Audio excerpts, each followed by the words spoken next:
Hello, I'm the Angry Spork, giving a pre-Flashpoint fix to James Tynion IV's Detective Comics run. Previously, we saw the Victim Syndicate appear before the rise of the Batman, and it all coming up a few issues shorter, being a bit more succinct, and being more focused on the themes it's attempting. And so we carry on.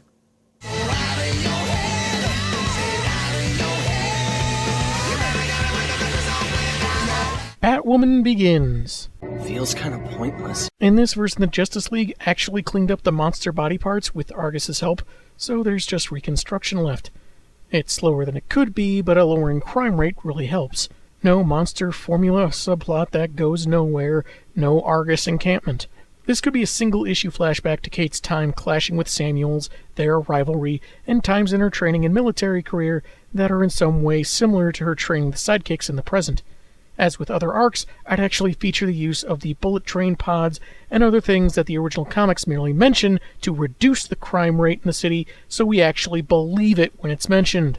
I'd also throw in Bruce admitting he considered her dad as heading the colony, as certain pieces were pointing to him. He might have suspected Samuel sooner if he wasn't so forgettable. League of Shadows. It's not only poorly planned, it's horribly executed.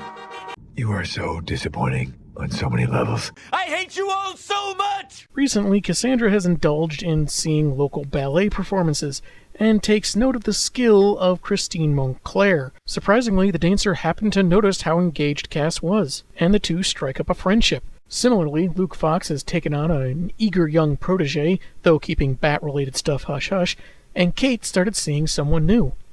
Batman and Tim have been looking into the LOS, but found nothing so far. After patrol one night, he tells Bruce he wants to perfect some other Belfry operations before heading to IVU in a few months, and mentions he's going to cancel a meetup with a Gotham University recruiter that called him out of the blue, who sounded a little distraught talking about mixed-up schedules and promising a competitive offer. The open weeping was bad enough, but then he said his pet chinchilla needed to be put down, and he played depressing string music in the background.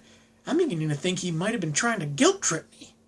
Bats hears from Gordon that the mayor is grateful for whatever new methods are being used to reduce crime, and wants to talk to Pointy Ears about taking on the likes of corrupt attorneys and politicians, underhanded businessmen, etc.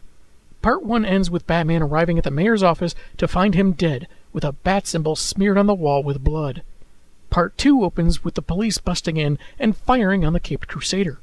In the following couple days, he's declared a person of interest in the assassination, but the commissioner assures the public the Dark Knight is not responsible. Luke and Kate hide their frustration from the new people in their lives. Cass, too, having had some meetups with Christine, who talks about her ballet technique and her cool roommate Sarah you should totally meet. Citizens are increasingly wary of capes, and police are less trusting when they spot one around. Hey, not a problem for Tim. He's off to that there book-learning place pretty soon. I am too smart.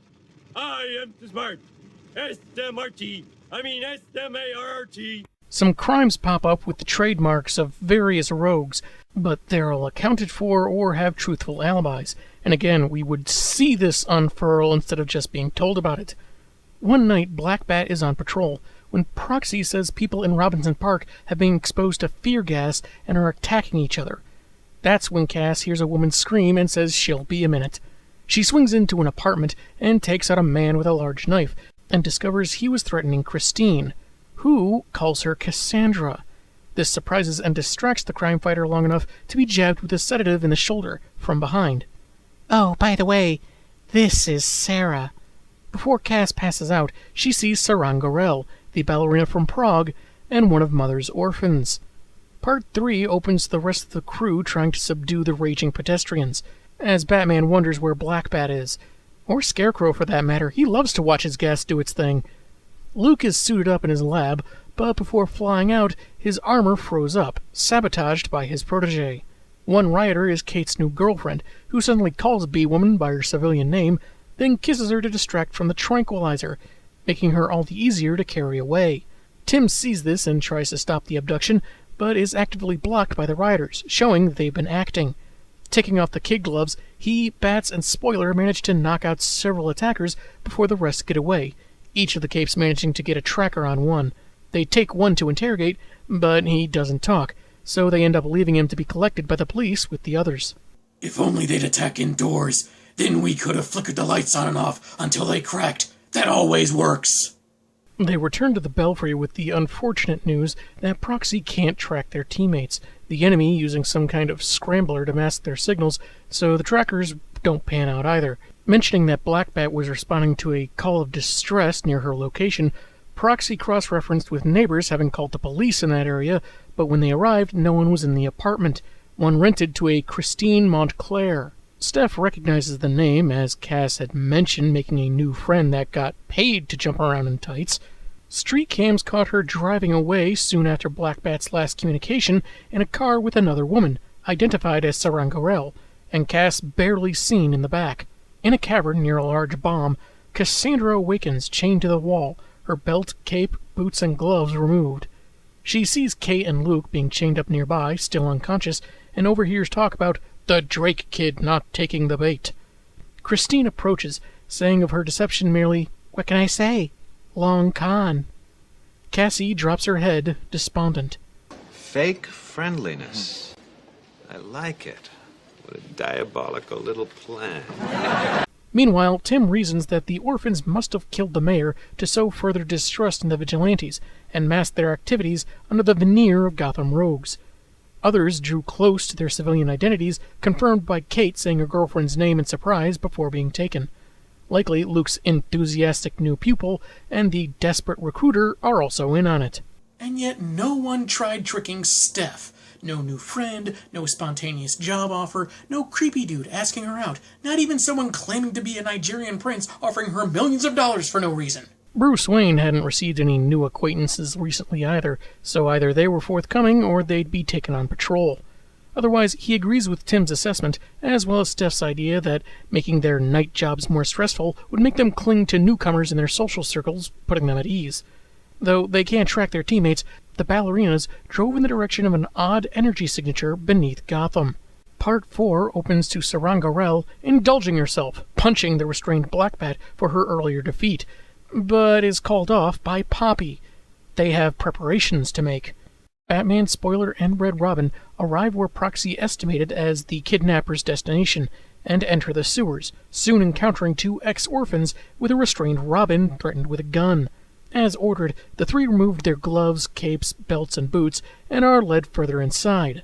Stinky, smelly, icky sewer poop gas. I hate this. Ew. I hope that thing that just floated by was a candy bar. It's mentioned that Robin was taken while on his own patrol, and had been a pain to manage ever since. Yeah, Red Robin says, that tracks.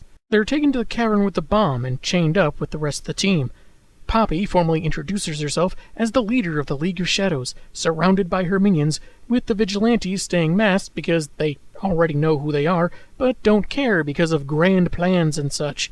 After their former leader's death, they struck out on their own, seeing value in Mother's goal to improve the world. Like with a bomb that'll devastate a third of Gotham, framed as a plot by the vigilantes gone deranged by the sudden influx of villain activity. Oh yeah, that'll make sense, Spoiler mocks. A bunch of costumed skeletons and shackles set off a bomb. Airtight story, that. Poppy gets indignant, slapping the young woman and explaining that she'll control the narrative. Did you think those cops just happened to be at City Hall to find your boss next to the mayor's corpse? Sure enough, those cops are present, alongside the knife wielder that attacked Christine. Her agents will misinform as needed, then repeat the process in other cities. Some shadows would just up and disappear in the background. While Poppy monologues and threatens, there are fewer of her goons around, and the speech is so enthralling no one notices that one bat in particular is not where she's supposed to be. Steph's remarks were not just about being snarky. It was a laid-back way to get Poppy distracted and talking in a way grizzled questioning wouldn't. Eventually, Black Bat makes herself known, freeing her teammates and attacking Christine, throwing her long con remark back at her. They fight the shadows, shielding Batwing until his suit reboots, and he goes to work on the bomb, with Proxy backing him up. Soon enough, it's disabled and the League is defeated, left to the police to collect. Bats had contacted Nightwing in Bloodhaven, keeping him appraised of the situation in case things went south, but instead of Spiral, Poppy and her crew will be handled by Argus, since they won't be as familiar with that organization, so less able to exploit any vulnerabilities. Later, Luke and Kate are having a drink in his lab, lamenting how they were tricked. He won't be taking on any apprentices, nor she dating anytime soon. Cassie, however, takes this much harder. She spends extra time in the mudroom angrily attacking opponents, several of which look like Christine, which was revealed to be a stolen identity.